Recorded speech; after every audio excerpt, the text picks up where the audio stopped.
Children, who was the father of our nation? Mahatma Gandhi.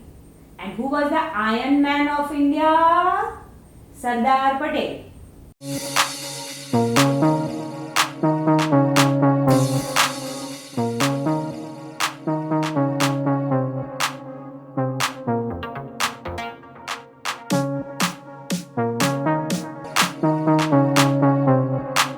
Hi, this is Meenal Desai and I welcome you to Musings of a Mastery.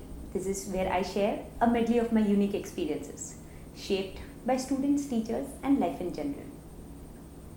So just recently I had a set of a few of 5th graders come in and talk to me about myself. They were asked to write a piece on somebody around them who inspires them or the principal or something like that, and they spoke about me. It was really endearing to hear that, and I was like overwhelmed and all that. While I do not deserve all the things that they have written out there, I am not the sweet and lovely person that they've described me out there. But that brought me to this question. Who were our leaders when we were young? So we adults, when we were young, who were the people who were posed as leaders? If I talk about myself, it was the trio of Gandhi, Nehru and Sardar Patel. We had pictures of them in most of our textbooks. We did our annual shows about them. Well, it was great to hear about all of that.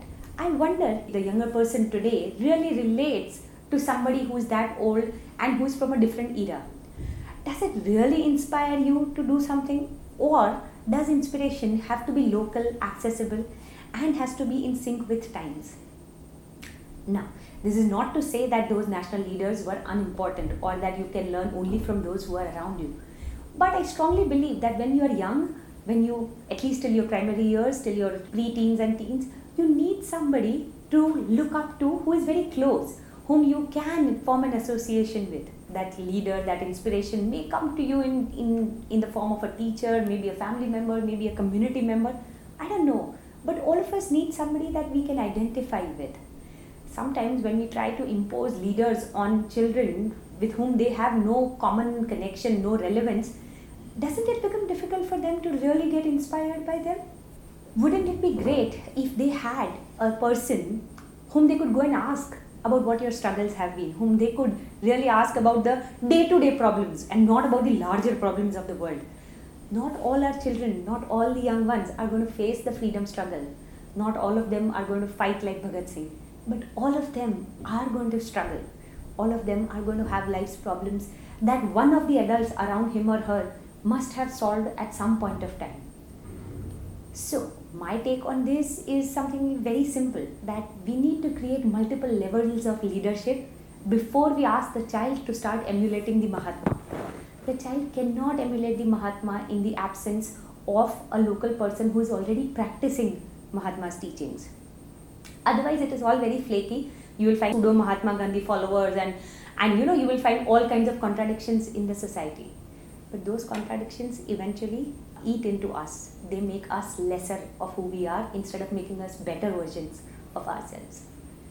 On that note, I would like to ask you, who has been your inspiration? And again, please don't give me the Gandhi, Nehru and Sardar Patel trio because I know they've inspired the entire India. But I would like to know who at a local level in your personal life has inspired you to be a better version of yourself, to learn something from that person. Who has that person been? Who has that person been and how that person has helped you shape your personality? Make sure you tell me about that. And those people who share lovely stories with me stand to win the Musings kit. This is something that will help you have better conversations with your friends, family and guests and all of that. So in order to, if you wish to win something like that, please write back to me about who has been your inspiration. Would love to hear about it. And lastly, don't forget to follow Musings of a Mastery on YouTube and Instagram. Thank you so much.